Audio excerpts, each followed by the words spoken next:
afternoon, everyone. My name is Carla Abreu and I'm Community and Program Manager at Singularity University, Portugal, working together with Nova School of Business and Economics in this initiative. I have the pleasure to be a host for today's webinar, an initiative that is part of the Role to Play campaign promoted by Nova SPE that aims to help our community to deal with the several challenges in the current context. Today, we have Vasco Pedro from Singularity University, Portugal. Vasco Pedro is co-founder and CEO of Unbabel. Originally from Lisbon, Vasco holds a PhD in Language Technologies from Carnegie Mellon University and is also a member of Singularity University Portugal faculty.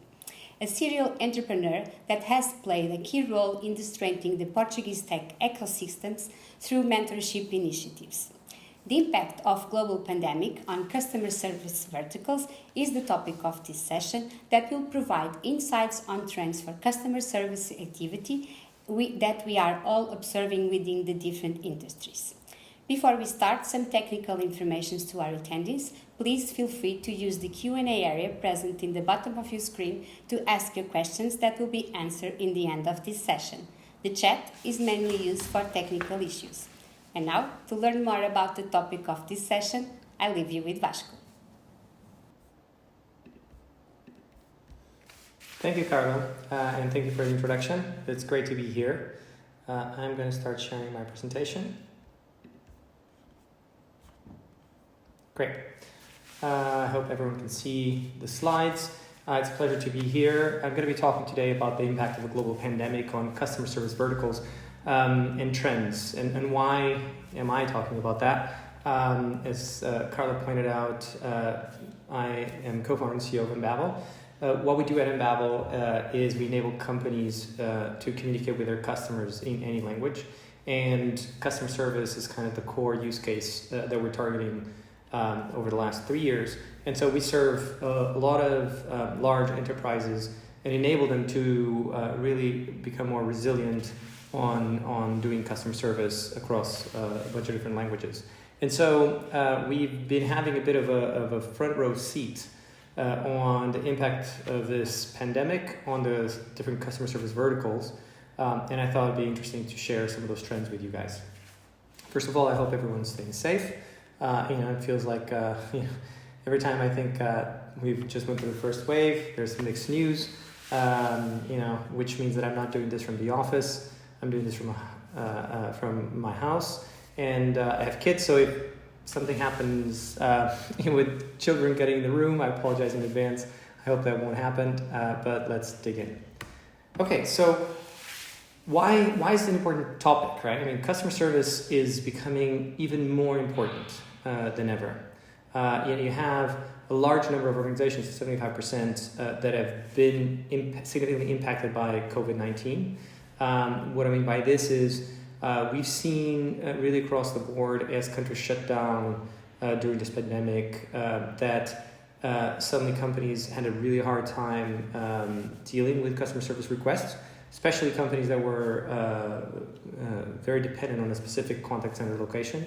And when you combine that with industries like travel that had just a massive growth on customer service requests during the first month of the pandemic, whereas people canceled their trips or trying to get back home, or this was very problematic. It also meant that most CS teams had to learn new policies. What do we do regarding pandemic on returning products or travel or bookings that we had? And so there was a steep learning curve to happen right away. And overall, what we are seeing is a significant increase in customer service inquiries. Now, the most obvious vertical that has been affected is travel and hospitality for obvious reasons. We have and travel and hospitality represents a fairly significant vertical for us, and so we could see it unfold. Bookings canceled because of travel restrictions. That led to increasing inquiries on what happened on cancellation refund policies. And then as some things started reopening, like Airbnb, for example, or certain aspects of booking, the need to adapt to new business conditions. So both safety, check-in process, how do you get to accommodation, how do you deal with cleaning, etc., and financial concerns, right? So is the hotel that thought I was going to go, is it still going to be up and running? What happens with if the provider is no longer available to provide me the service once this is up and running again? And then on retails, that was a bit of a difference, right? So while we saw on travel and hospitality, there was an abrupt halt of operations, 90% across the board. What we were seeing in retail is a mix. So heavy impact, but a very rapid shifting to e-commerce and home delivery. There's a few things that apparently everyone's doing. Remodeling houses, buying bicycles. There's things out of stock. If you wanted to buy a webcam during the pandemic, it was very hard to do. And so on one hand, that led to a surge in customer service. Also, any company like Amazon that was already really geared for delivery and e-commerce is doing really well. Companies or stores that were depending on foot traffic, they were heavily affected. Obviously, as stores shut down. One of the main issues that we're seeing on retail is really supply chain management realignment. So it's really the supply chain themselves, factories, etc., shut down, and so things got out of stock really fast. So even e-commerce then started being affected. But for us, what we're seeing is increasing customer service calls because of it, right? Where is my thing? When do you going to have it again? This kinds of queries. And then as stores started reopening in some areas, so we have offices in the US, in San Francisco, Pittsburgh, New York, and Lisbon. There were two very different scenarios. What's going on in in the US, and even within the US, New York and San Francisco, very different way of handling the pandemic. Portugal reopened a bit earlier, but of course that led to in-store safety and health concerns. Most of our customers are across Europe or across the US, and so we could see as that was unfolding kind of the different approaches to retail. Now on tech, but generally speaking, has benefited from the pandemic. Everyone switched to remote. Companies that were tech-enabled, even most of the companies that don't require a physical presence. So unless you're a construction company, for the most part, companies were able to switch to remote working. Of course, there's a wide variety and disparity of situations from people that have kids, and so it's hard to work from home and have space, to people that actually became much more productive. Overall, the feedback we're having from our customers is that productivity actually increased on the tech sector. And because everyone's remote, then everything that has remote-focused technologies becomes much more important. So security software, before you were able to say, well, you need to run whatever job you do, you need to do it on premise, and now suddenly that's not possible. So software needs to be updated, and increased demand for hardware, laptop, mobility devices. Everyone suddenly found out what Zoom was if you didn't use it before, or Microsoft Teams or other team management software, Slack growing, Jira growing, a bunch of other companies growing. I think the demand for an increase in bandwidth, in internet bandwidth, also was very noticeable, and all of this in aggregate leads to a higher amount of customer service interactions as you buy new things, as you return new things, as you try to understand how things work. Gaming and entertainment, another of our verticals that's actually growing tremendously. A vast increase in daily screen time. If you have kids, you probably will have noticed. If kids are stuck at home, there's less willpower from parents to curtail screen time, given that there's a lockdown going on. And gaming becomes a very important way to socialize and connect with others. Not just apps like WhatsApp or Facebook or TikTok, but overall gaming becomes a form of socialization that is even more important during lockdown. And that meant a skyrocketed number of support tickets. And companies need to react quickly, and which was something we could see is as support tickets go up, people in, let's say, Italy are still consuming more and more games and spending more time playing. They have more customer service tickets, but now the contact center in Italy is shut down, and suddenly the need to react quickly and be able to readjust and serve customers from different markets was particularly important. Now, the general feeling is that this is a really good time to do something that Eric Schmidt used to say, that we need to look for solutions that can be presented now and accelerated and use technology to make things better. And I think this pandemic also served as a catalyst for a lot of companies that were maybe more hesitant to embrace technological solutions to do so. Just from the need of it and finding, to their surprise, that productivity, for example, for the most part didn't really seriously decline and sometimes increased. Zoom fatigue is certainly a thing. We all now have 8 hours a day on Zoom. And that was something that leads to, well, if it works this well, this quickly, then what other areas can we actually leverage technology, and that maybe until now there was a bit more hesitation because things were working fine. And so how are organizations adapting? The general idea is kind of focusing on what makes the new norm, right? So the pivoting to digital accelerated, just a more willingness to adopt and accept digital solutions. It's almost akin to when cloud computing came online, and initially there was a lot of hesitation on putting stuff in the cloud, and then as it just progressed, just the move towards the cloud was tremendous. This has been an experience that has been triggering a lot of the same kind of moves towards digital. And then there was specific investments that organizations were making that maybe this was priority 3 or 4, and that was quickly accelerated to adapt to the different CX landscape. And we're now at this point we're seeing a bit the benefit of that. And the general consensus is that the recovery will be digital.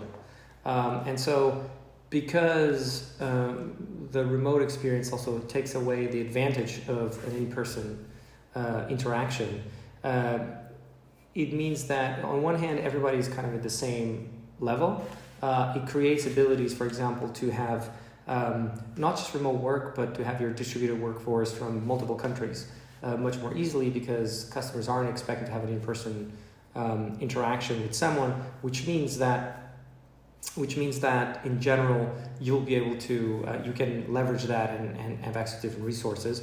But most of all, the important thing is the whole idea of redesigning customer journeys, and as you do that, that extends or that drives kind of the need to modernize your technological capabilities, but it also creates the opportunity to use data and automation and AI, right? There was already a trend happening of AI, the kind of the whole AI eating the world trend, and that just accelerated because if everything is digital, AI plays an even more important role. And the important bit here, from my perspective, is this tends to create a bit of concern on people, like, wait, is this accelerating AI eliminating jobs? But that's really not what we're seeing. What we're seeing is AI is not eliminating jobs, eliminating tasks of jobs and creating new jobs. Typically, AI is having a huge impact where you see highly commoditized tasks with a lot of human effort, right? And so those tend to be a good target for automation, but those also tend to be fairly low value. And so this tends to free humans to focus on high value tasks. Now, and that was an example of this. So we use both artificial intelligence and human translators to enable our customers to support their customers in 28 languages. And this means that as you remove the language as a variable of hiring your customer service agents, you can focus on product expertise, right? And focusing on people that are just great customer service rather than the person that speaks a particular language. And our customers typically then use Embabel to scale their multimodal support much faster at a lower cost. This is all I have for you guys today. I'm very happy to take any questions, both on general trends or how we're seeing AI in customer service. Look forward to your questions. Thank you. Well, Vasco, thank you so much for sharing all this information with us. We will now pass to the Q&A. First question. Definitely these contents convey a message of hope and new opportunities in these pandemic times. How can we maintain optimism when all over the world we see news of bankruptcies, layoffs of large companies that have not escaped this crisis? Who is really winning and who is really losing in this situation? So I think there's an initial jolt, so short-term jolt of, and we saw that across different markets and a lot of our customers, of companies just taking a pause and say, look, we don't know what's going to happen. We're not going to make big decisions for a month or two. But now that we're kind of starting to get on the tail end of it, at least that first phase, we're seeing winners and losers, right? And companies, and there's some obvious ones. Anything teleconference capabilities is a winner right now. Zoom, Microsoft Teams, etc. Tech-enabled businesses in general are coming back, and I think when it comes to hope, besides there might be vaccines coming in the beginning of 2021. We might be able to have things fairly controlled until then, and so the impact might be low. I always default for what I think could be the worst case scenario, which was, if you think about this, the Spanish flu 100 years ago, there was never a vaccine. It still lasted 2 years, right? And then went away, and then the Roaring '20s came back, and there was just this incredible amount of energy, and there was a lot of good things happening in that decade. So, and that was 100 years ago with much lower health development, with no vaccine ever happening, And so I think that's kind of the upper level of what is the worst thing can happen. I think it's going to be much better than that. And what we're seeing also, it was interesting because there's no structural issue right now. Like there was no structural economic reason for this crisis, right? And all countries kind of stopped. And so, if there's a serious second wave and we need to shut down the economy again, that would be, I think, a big problem. But I think all governments right now are particularly reticent to do that. And what we're seeing is consumer spend picking up because also people weren't spending the money, right? They were just at home. And so I tend to be an optimist in general. I see that at Embabel. So we obviously took strong steps to guarantee and make sure that we're going to be here for the next few years for our customers, and and we had to be aggressive and conservative in the sense of what we're seeing coming. But now, 2.5 months later, we're seeing it's not obviously as good as it was before pre-COVID, but it's not as bad as we thought it would be. So that there's a lot of hope there. Yes.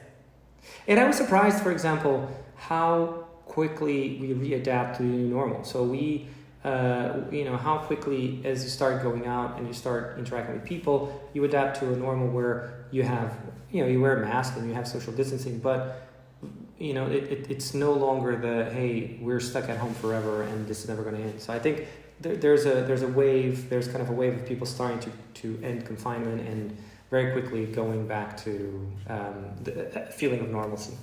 We adapt to the new normal, and it's funny that you are saying that because we can see even here from at campus at Nova the new reality. We miss the people, of course, but okay, we have to handle it. We have to make sure that everything will go to a new normal and we will proceed with our business. It has to be like that. Let's see. Second question. In your presentation, you mentioned use technology to make things better. The challenge for companies is evident, but are the Portuguese company, even those that are operating in the international market, prepared for this change? So yes and no. So I think that Portuguese companies and the Portuguese market in general is very quick to adapt to new realities. We can see that on cell phone penetration was the highest in Europe, the fastest. Portugal tends to be a good market to test out new technologies because we are comfortable with it. We are comfortable with new technologies. We're not a big country, so it's easy to roll out things. It's easy to, we can see, for example, if you have kids, how fast people adapted to, okay, kids are having classes online and Teams and, and Zoom and it was, things were moving on, right? So the same could be said for Portuguese companies. I think, if anything, especially in the digital space, that will give us an advantage. So one of the disadvantages of Portuguese companies were you really needed to, as soon as possible, especially if you're, in the tech space, you needed to, as soon as possible, get outside of Portugal, right? So go outside because your market is going to be outside. That required a lot of logistics. And if you look at the comparison of a company, let's say, that starts in the US, they can stay in one location with everyone in one location much longer because they're tackling initially the US market and then eventually they expand. Portugal, we had always to follow a bit more of the Israeli model where very quickly you end up having offices in different places. And that tends to create early issues of scaling the company that are, that are a little bit more onerous than if you didn't have to do that. I think right now what we're seeing is as that becomes irrelevant, because right now we're all from home, we actually gain a bit of that advantage. So for example, we just did the redistribution of global accounts and we're now able to sell to the US from Europe much better than before because obviously no one expects an in-person meeting. Yeah. New challenges for everyone. Yeah. Third question. Also with a mention of a sentence that it's on your presentation, artificial intelligence is eliminating tasks of jobs and creating new jobs. Can you share some practical examples of this evidence? Certainly. So the topic of AI taking over jobs is it's a sensitive one because there's a lot of hype on, AI is going to come and do everything for us. What we're seeing, there's a few very interesting examples of what we're seeing that is on the cusp. They're just being tested out, and that really, it really shows this symbiotic relationship between humans and AI, right? So not just within Babel, so that's one good example where translation requires both creativity, but also there's a set of rote grammatical and linguistic tasks. And when you combine both, you have humans that you're vastly increasing the productivity of humans. So if you look at outside of Babel, a translator does about 400 words an hour. Outside of Babel, probably 2,500 to 3,000 words an hour. And so that increase in productivity and value can be shared with the human. But some more interesting ones, Netflix, for example, is my favorite one probably is Starbucks. They have this algorithm called Deep Brew, and what it's doing is there's a little device in the barista when you go and ask for your drink, and it records and tries to annotate the drink. So the barista doesn't have to take your order, and the time that it saves, Starbucks is allocating always with the barista having a better, devoting more time to the customer. So you have the human focus on the human interaction and creating a better experience, and the machine taking over doing the road tasks of just taking the order and sharing it with the next link in the chain. And so there's stuff that we expect in the next 2 years, 90% of customer service interactions will probably have some layer of AI, but at the same time, those tend to be kind of what we call tier 0 customer service, where it's really the routing or if it's very quick questions. And that means that the company can then allocate more humans to solve the important bits that really require a human. And so that means lower waiting times for customers that need to talk to a human, more time that they can spend with each customer, which leads to a better customer service experience. That's fabulous. Let's hope that everyone will be able to do that and have the right skills and the right information in their companies to do that. That's a big challenge, and I think everyone has afraid of AI can do to jobs. That's why we are asking this kind. Yeah, there's a good argument for me that it has never been the case in the human history where an increase in GDP didn't lead to more jobs. So you look at the Industrial Revolution, GDP per capita increased quite a bit. People were able to produce much more goods, and overall there were more jobs. And that's always been the case. Technology that leads to increase in GDP tends to create more jobs, and GDP in this case also linked to productivity of humans.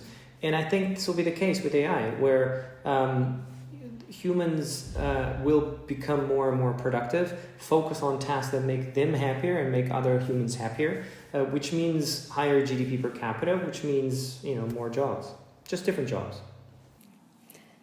Fabulous. I love this area, really. Okay, one last question. We believe that technologies provide companies with a setup of solutions to better respond to unexpected situations, such the ones that we are living in the last 3 months. From your experience as CEO and also as an entrepreneur, what advice would you leave for the companies? That's a great question. I think if anything, the pandemic really showed us that we're a global village, that things that happen across the globe affect everyone. And I think that is true across a number of challenges that we face as humanity, whether it's global warming, whether it's pandemic, and that we're all really interconnected. And even though we do see a bit of a worrying increase in polarized opinions across a number of topics, the interconnectedness of humans right now is a bit undeniable and very evident. I think startups and technology companies in general are really the best poised companies to drive that vision and to benefit from this interconnectedness. And I think it's important that, from my perspective, that companies think global from day zero. That you don't get stuck in your local maximum, that you don't focus the horizon in a short horizon and think, okay, I'm just going to develop for this market. Even if that's the first stepping stone, you should always think long term on, as soon as possible, how do I go global? And fortunately, right now, and I think that will be the case as we come out of this pandemic, that is just easier. People are just more used to be able to do things from a distance. And that also leads to an improvement of communication. So, even things like I've been exploring the use of virtual reality for meetings. So as we're having the best fidelity that we could do was on Zoom calls or the teleconference meetings. I've been looking for, okay, well, if this lasts for a long time, how do we try to have the next step of meetings across my team, because it's especially because as I have leadership team members across the globe, some in San Francisco, some here, it's very important that you spend time with your team in a very high quality fashion. And so the whole rise of virtual reality and apps that enable you within virtual reality to have the social component is super interesting, right? And I think we're seeing a lot of areas that until now just that there wasn't the demand, because the economies were doing well. It's like, well, there's less of a need to innovate. But now, this stress in general tends to, diamonds are made with stress, right? With pressure. And I think stress is required for great innovation. And we see that across history. Very unfortunate situations like world wars always lead to a high increase in innovation and technology. And in general, necessity is the mother of all inventions, right? And so as we face the different problems, I think we have a chance to really come out of this in an even better place. We all hope. So that's it for today. Thank you, Vasco, for being with us, having your time with us, and for sharing all these messages with hope. And especially in this time where our economy needs this kind of ideas and this kind of initiatives in order to go ahead and have better results in the future. Thank you so much, Vasco. Thank you, my pleasure. I would like to remind everyone that this initiative is part of the Role to Play campaign promoted by NovSPE. You can find all the videos of all webinars of the campaign at their website, available at roletopplay.novspe.pt. And thank you for being with us. Hope to see you soon in one of these initiatives. And don't forget, we all have a role to play. Stay safe. Thank you.